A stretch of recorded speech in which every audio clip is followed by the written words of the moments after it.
understanding how the modern NFL is evolving. Mel Kiper's board always sparks debate, and this year is no different. What immediately stands out is the heavy emphasis on quarterback play at the very top. That tells us something important right away. The 2026 class is shaping up to be defined by leadership, decision-making, and offensive control. In today's NFL, that's the currency teams are willing to pay top dollar for. Let's start at number 1. Fernando Mendoza, quarterback out of Indiana. Mendoza being ranked first overall may surprise casual fans, but when you turn on the tape, the logic becomes clear. He's calm in the pocket, processes defenses quickly, and doesn't panic under pressure. His mechanics are clean, and while he may not be the flashiest quarterback athletically, his football IQ and accuracy give him a very high floor. In a league where mistakes at quarterback can cost coaches their jobs, Mendoza represents stability. For teams looking to reset their franchise, that matters more than highlight throws. Right behind him is Dante Moore from Oregon, another quarterback but a very different style. Moore brings more natural arm talent and creativity. He can extend plays, attack downfield, and thrive in modern spread concepts. However, his game is still being refined. Decision-making consistency will be the key factor that determines whether he challenges Mendoza for QB1 status by draft time. From a Cowboys perspective, even if quarterback is an immediate need, this kind of talent always forces front offices to evaluate long-term options. At number 3, we see the first non-quarterback, Jeremiah Love, running back from Notre Dame. Running backs rarely crack the top 5 anymore, which tells you just how special Love is viewed. He combines vision, burst, and balance in a way that translates cleanly to the NFL. He's not just a runner. He's a complete offensive weapon. In Dallas, where offensive balance has historically been crucial, a player like Love would immediately raise questions about how teams value elite running backs in the modern game. Moving to number 4, Arvell Reese, linebacker from Ohio State, represents the continued importance of defensive versatility. Reese is not just a traditional linebacker. He's a space defender, a communicator, and a tone setter.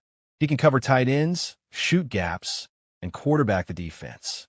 For teams like the Cowboys, who have invested heavily in defensive speed and flexibility, Reese fits the profile of what modern defenses demand. At number 5, Francis Mauigoa, offensive tackle from Miami, reminds us that the trenches still matter. Quarterbacks can't operate without protection, and Mauigoa brings size, footwork, and power. He's the kind of tackle who can start early in his career and anchor an offensive line for a decade. Dallas has always valued strong offensive line play, and prospects like Mauigoa will always be on their radar. Number 6 is David Bailey, edge rusher from Texas Tech. Bailey's ranking reflects the NFL's obsession with pass rushers, and for good reason. He's explosive off the line, relentless, and disruptive even when he doesn't record a sack. Edge defenders who can consistently pressure quarterbacks are among the most valuable assets in football, and Bailey fits that mold perfectly. Rounding out the top 7 is Caleb Downs, safety from Ohio State. Downs being this high shows how much the safety position has evolved. He's not just a deep defender. He can play in the box, cover receivers, and disguise coverages. For a Cowboys defense that values interchangeable pieces in the secondary, Downs will be a chess piece with endless possibilities. Now let's shift specifically to other 2026 prospects linked to the Dallas Cowboys. C.J. Allen, inside linebacker from Georgia, ranked as ILB3, is another example of SEC defensive excellence. He's physical, disciplined, and battle-tested. Georgia defenders often enter the NFL more prepared than most, and Allen's instincts make him a reliable option in the middle of a defense. T.J. Parker, edge linebacker from Clemson, ranked OLB2, brings speed and length. Clemson has a history of producing NFL-ready defenders, and Parker fits that tradition. His ability to rush the passer and drop into coverage makes him especially appealing in hybrid defensive schemes. Cassius Howell from Texas A&M, ranked OLB3, is a high-upside prospect. He's raw in some areas, but the athletic traits are undeniable. For a team like Dallas that has shown confidence in developing defensive talent, Howell could be a long-term investment. In the secondary, Avion Terrell, cornerback from Clemson, ranked CB3, stands out for his technique and competitiveness. He's comfortable in man coverage and doesn't shy away from physical matchups. Cornerbacks who can hold up one-on-one are extremely valuable, especially in playoff football. Finally, Brandon Cisse, cornerback from South Carolina, ranked CB4, rounds out the group. Cisse is a player who continues to rise as evaluators look deeper into his tape. He's fluid, intelligent, and improving every season. Players like this often outperform their draft position. When you look at Mel Kiper's board as a whole, a clear pattern emerges. Versatility, intelligence, and positional value are driving evaluations. This isn't just about raw athleticism anymore. It's about how players fit into complex systems and how quickly they can contribute. For the Dallas Cowboys, the 2026 draft class presents opportunity. Whether it's reinforcing the defense, preparing for long-term offensive transitions, or simply adding elite talent, this board gives us a preview of the decisions that will define the next era of the franchise. And that's what makes draft analysis so fascinating. It's not just about predicting picks. It's about understanding the future of the game itself. Welcome back to the show. And today we're diving deep into one of the most important conversations surrounding the Dallas Cowboys as they move into the offseason, a conversation that sits right at the intersection of ambition, timing, roster construction, and the reality of the NFL business, because the Cowboys made it very clear at the trade deadline this past season that they were not content to sit on their hands. They wanted to make a move. They wanted to push chips toward the center of the table. And they did exactly that by trading for Quinnen Williams from the New York Jets, a bold move that sent a message to the rest of the league that Dallas believes its championship window is open right now. But as aggressive as that move was, it also opened the door to even bigger speculation, because all season long there were persistent rumors that the Cowboys were monitoring the situation in Las Vegas with Max Crosby, one of the most dominant defensive ends in football, a player who embodies intensity, production, and leadership. And when Crosby's season ended with visible frustration and reported tension between himself and the Raiders organization, those rumors didn't die down, they exploded. And suddenly the question wasn't if Dallas would make another move, but how far they should be willing to go. And that brings us to the heart of today's discussion. Because while fans dream about pairing Micah Parsons with Max Crosby and creating the most terrifying pass rushing duo in the NFL, not everyone inside the Cowboys media ecosystem believes that's the smartest path forward, including two well-known voices on Dallas Sports Radio, Sean Sharif and RJ Choppy from 105.3 The Fan, who recently had a fascinating conversation about what the Cowboys actually need a defensive end, and more importantly, how they should go about getting it. And their take might surprise some people, because while they fully acknowledge that Max Crosby is an elite, game-changing player, they both argued that if you zoom out and look at the full picture, the better move for Dallas would be to pursue Trey Hendrickson instead. And that difference in approach says a lot about how this team should be thinking about its future, because the core issue isn't talent, it's cost. And in the NFL, cost isn't just measured in dollars. It's measured in draft picks, flexibility, and time. And Sean Sharif made it very clear where he stands when he said flat out that he is not willing to trade what it would take to get Max Crosby to Dallas, emphasizing that instead of mortgaging the future, the Cowboys should simply go out and sign Trey Hendrickson in free agency without giving up a single draft pick, and that point alone is worth unpacking slowly, because Max Crosby would almost certainly require at least one first-round pick, possibly more, along with a massive contract extension, whereas Hendrickson, as a free agent, would only cost money, and money, while significant, doesn't strip your roster-building tools the way lost draft capital does. And RJ Choppy echoed that sentiment, pointing out that people may have forgotten that Hendrickson is simply available, sitting there on the open market, and that Dallas could realistically offer him a 2 or 3 year deal, get high-end pass rush production immediately, and still walk into the draft with both of their first-round picks intact, which is a massive advantage when you're trying to sustain competitiveness. And yes, Choppy admitted that Hendrickson is not as good as Crosby in a vacuum.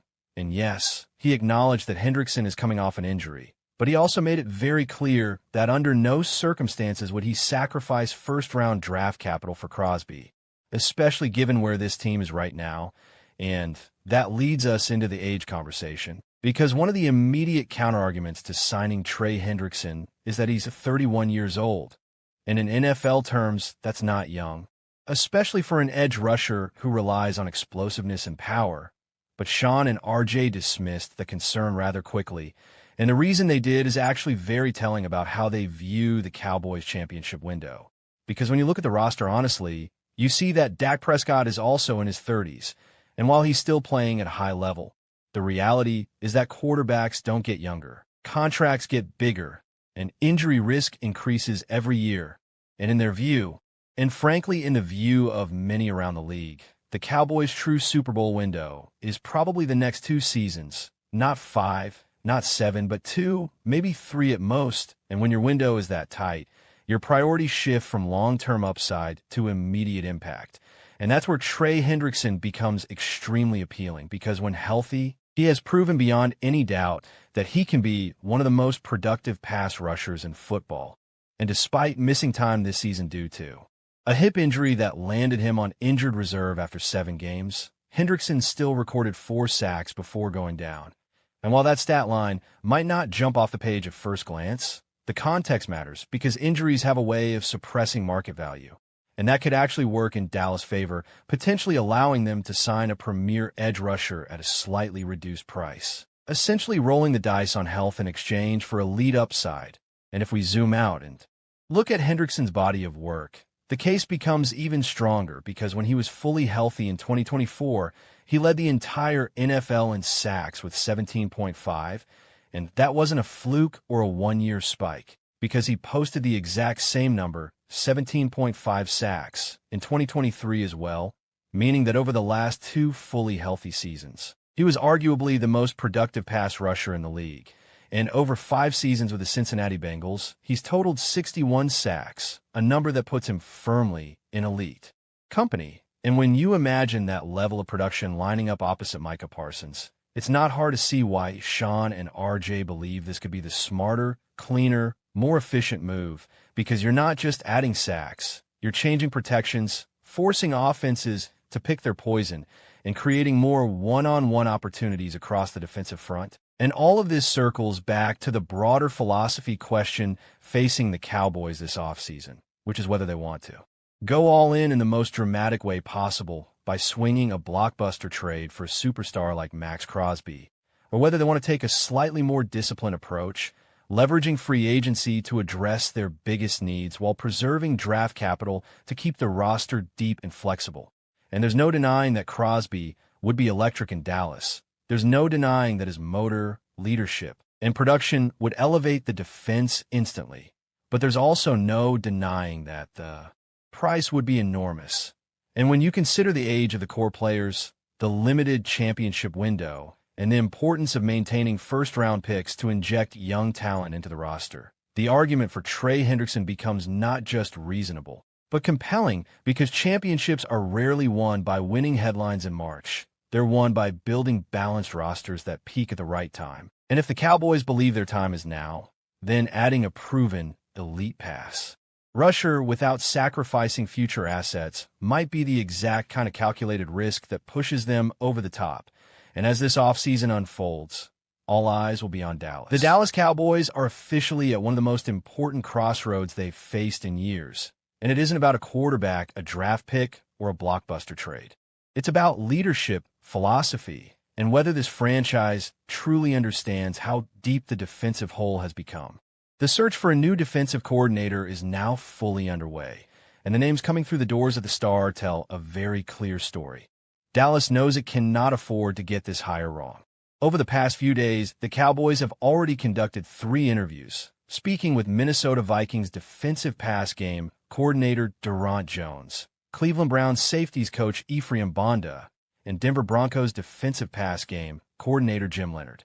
On the surface, those names may not jump off the page to casual fans, but they reflect a deliberate shift in thinking. These are not legacy hires. These are not splashy, brand-name coordinators being brought in for optics. These are teachers, schemers, and developers. Coaches who have worked in modern defensive systems and have been tasked with solving passing games in an era where stopping the pass is the entire ballgame. At the same time, the Cowboys did attempt to swing higher. They requested permission to interview Atlanta Falcons defensive coordinator Jeff Ulbrich, a respected defensive mind with head coaching experience and a reputation for physical, disciplined football. That request was denied. Atlanta, now searching for a new head coach after firing Raheem Morris, another potential Cowboys candidate, chose to keep Ulbrich in-house. That denial matters because it highlights the competition Dallas is facing. Good defensive coaches are not sitting around unemployed. They are either being promoted, protected, or aggressively pursued elsewhere. And that brings us to the name hovering over this entire process, Brian Flores. Flores is the type of candidate who changes the temperature of a room the moment he becomes available. He is currently the defensive coordinator of the Minnesota Vikings, and his work there has been nothing short of remarkable. In a league that is increasingly built around spacing, tempo, and quarterback comfort, Flores has consistently found ways to disrupt timing, confuse protections, and manufacture pressure without elite personnel. His defenses are aggressive, unpredictable, and unapologetically attacking. This week is critical because Flores is now free to interview for defensive coordinator positions after completing head coaching interviews last week. That distinction matters. Flores is not looking for just any job. He is looking for the right job. And more importantly, he is likely looking for a promotion, not a lateral move. If a head coaching opportunity materializes, that will almost certainly be his priority. But if it doesn't, Dallas becomes one of the most fascinating options on the table. A high-profile franchise with immense pressure, significant resources, and a defense that is desperate for structural repair. According to Calvin Watkins of the Dallas Morning News, the Cowboys are far from finished with their search. After completing interviews with Jones, Bonda, and Leonard, the organization plans to bring in additional candidates next week. Jim Leonard, who spoke with the team on Saturday, was the final interview of the initial group, but not the final interview overall. This is not a rushed process. This is a franchise that understands the magnitude of the decision in front of it. And that magnitude becomes painfully clear when you look at the numbers. The 2025 Dallas Cowboys defense was not just bad, it was historically bad. They ranked 30th in the NFL in total defense, allowing 377 yards per game. That alone would be concerning, but the deeper you dig, the worse it gets. Dallas surrendered a league-high 60 total touchdowns. 60. That is not a schematic hiccup. That is a systemic failure. Against the pass, the Cowboys were dead last in the league. 32nd. They allowed 251.5 passing yards per game and 35 passing touchdowns, the second most in the NFL, trailing only the New York Jets. And here's the detail that makes it even more alarming. The Jets failed to record a single interception in 2025. Dallas, meanwhile, was not far behind in terms of ball production. This was a defense that couldn't cover, couldn't disguise, and couldn't take the football away. That context matters when evaluating these coaching candidates. Whoever takes over this defense is not inheriting a playoff-caliber unit that needs a few tweaks. They're inheriting a broken structure. The previous scheme failed to protect the secondary, failed to generate consistent pressure, and failed to adjust when offenses inevitably attacked the same weaknesses week after week. This next defensive coordinator will be tasked with rebuilding the Cowboys' defensive identity from the ground up. That's why the backgrounds of these candidates are so important. Deron Jones has experience coordinating the defensive pass game in Minnesota, working under Brian Flores, and helping implement one of the most aggressive pressure packages in the league. Ephraim Bonda has been deeply involved in Cleveland's secondary, a unit that has consistently played with discipline, physicality, and awareness. Jim Leonard, a former elite safety himself, has built a reputation as one of the smartest defensive minds in football, particularly when it comes to coverage, disguise, and communication on the back end. But Flores remains the standard bearer. If Dallas can land Brian Flores, it would signal a genuine commitment to fixing what's broken. Flores does not run passive defenses. He He does not sit back and hope his corners hold up. He attacks protections, forces quarterbacks to identify pressure pre-snap, and lives with the risk that comes with aggression. For a Cowboys defense that spent all of 2025 on its heels, that philosophical shift alone would be transformative. Of course, the challenge is convincing Flores that Dallas is the right place. This is a franchise with immense expectations, constant scrutiny, and an ownership structure that is deeply involved in football decisions. Not every coach wants that environment. Flores, in particular, values autonomy and trust. If Dallas is serious about him, the pitch cannot just be about brand or resources. It has to be about alignment, about allowing him to install his system, pick his staff, and build a defense that reflects his vision. And whoever gets the job will need help. Scheme alone will not fix this defense. Personnel matters. That's why the Cowboys' position in the 2026 NFL Draft is so crucial. With 2 top 20 picks, Dallas has a chance to give its next defensive coordinator the tools he needs. An edge rusher who can win one-on-one, linebackers who can actually run and tackle, and defensive backs who understand leverage and spacing. Coaching and talent must grow together. One without the other will fail. This hire is about more than replacing a coordinator. It's about deciding what the Cowboys want to be defensively in the next era. Do they want to be aggressive or reactive? Multiple or static? Do they want to dictate terms to offenses or spend another season hoping mistakes bail them out? The numbers from 2025 suggest hope is not a strategy. So as this search continues, every interview matters. Every conversation matters. Because the next offensive coordinator in Dallas will not just be calling plays. He will be tasked with restoring credibility to a defense that lost it entirely.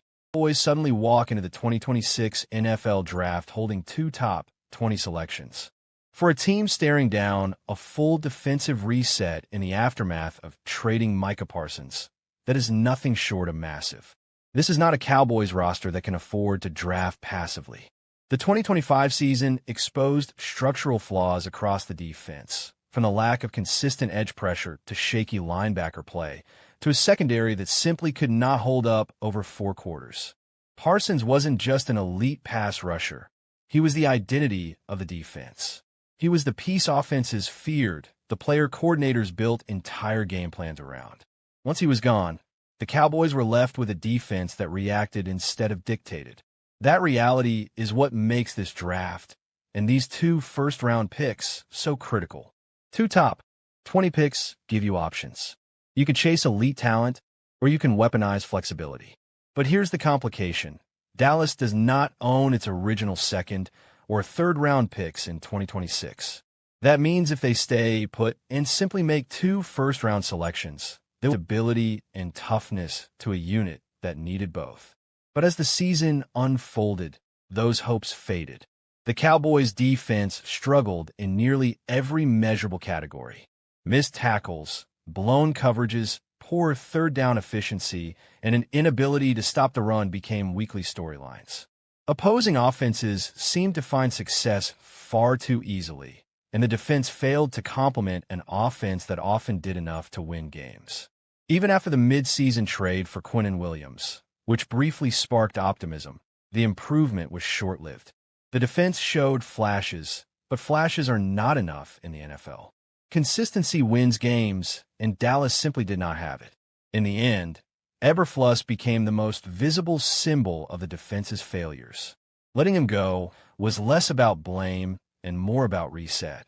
The Cowboys needed a fresh start. Coaching changes and what they reveal about Dallas' strategy. Coaching changes are rarely isolated decisions. They usually reflect a broader organizational philosophy. In this case, the Cowboys' decision to move on from Eberflus suggests that the front office is prioritizing immediate improvement over long-term patience. Dallas is not rebuilding. This is a team that believes it can compete now. With veteran stars, a proven quarterback, and playoff expectations, the margin for error is slim. That reality makes every coaching hire, every roster move, and every contract negotiation critically important. The next defensive coordinator will need to deliver results quickly. There will be no long adjustment period. The Cowboys are in win-now mode, whether they admit it publicly or not. The other major question, the future of Javonte Williams. While coaching changes grab headlines, roster decisions often have a bigger impact on the field. One of the most important questions Dallas faces this offseason is whether they can retain running back Javonte Williams. Williams just completed the best season of his career. He was explosive, reliable, and productive. More importantly, he became a central part of the Cowboys' offensive identity. When Dallas needed tough yards, big plays, or a spark, Williams delivered. That kind of performance does not come cheap. And now, the Cowboys face a familiar problem: how to keep a rising star without breaking the bank. Javonte Williams' breakout season in context. To understand why Williams is so valuable, you have to look beyond raw statistics. His impact went deeper than yards and touchdowns. He gave the offense balance. He forced defenses to respect the run. He opened up play-action opportunities and took pressure off the passing game. Week after week, Williams showed vision, power, and patience. He ran with confidence and urgency, traits that are contagious in a locker room. Teammates fed off his energy, and fans quickly embraced him as a core piece of the offense. That kind of production is exactly what teams look for in free agency. And unfortunately for Dallas, they're not the only team that noticed. The financial reality of free agency. Williams played the 2025 season on a one-year, $3 million deal. That contract now looks like a bargain. With free agency approaching, his market value has skyrocketed. According to projections, Williams could command a multi-year deal worth over $20 million. That is a significant investment, especially for a team already managing multiple large contracts across the roster.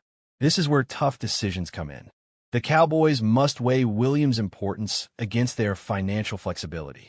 Paying him means sacrificing resources elsewhere. Letting him walk means replacing a proven playmaker. Neither option is painless. Why the New York Jets are a serious threat. Analysts believe the New York Jets are one of the strongest contenders to sign Williams. The Jets have cap space, a clear need at running back, and a roster that could benefit greatly from his skill set. A projected 3-year, $20 million deal makes sense from their perspective. For Williams, it represents security and recognition. For Dallas, it represents a looming loss. If the Cowboys are unwilling or unable to match that offer, they must be ready with a backup plan that or J.K. Dobbins, a possible replacement option. If Williams leaves, the Cowboys will need another running back capable of carrying a significant workload. One name that continues to surface in discussions is J.K. Dobbins. Dobbins' career has been defined by both promise and frustration. When healthy, he is dynamic and efficient. He runs with burst and has proven he can be productive at the NFL level. However, injuries have followed him throughout his career. Missed games and shortened seasons have prevented him from securing long-term stability.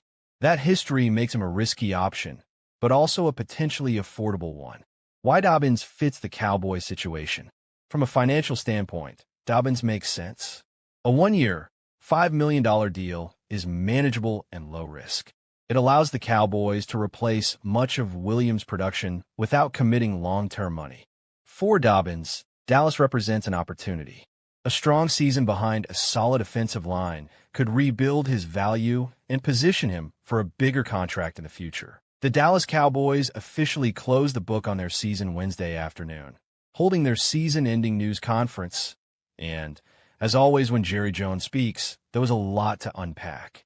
Beyond the usual end-of-year reflections, one message stood out clearly. The Cowboys believe change is coming, and this time, it could be big. Jerry Jones made it clear that the organization is ready to do what he called dramatic things this offseason. And perhaps even more surprising, he openly said that finances will not stand in the way. Jones spoke honestly about the disappointment of the season and the urgency to improve immediately. He told reporters that the incentive is there to, in his own words, bust the budget, if that is what it takes to get results right now. That statement alone signals a major shift in tone for a franchise that, in recent years, has often been accused of being too cautious.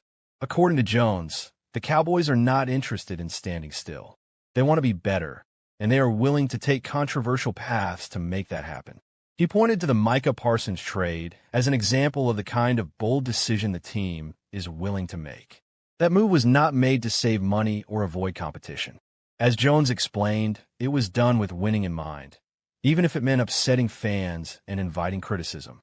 He emphasized that moments like this demand difficult choices, and that this offseason could bring more decisions that may not be universally popular but are designed to push the team forward.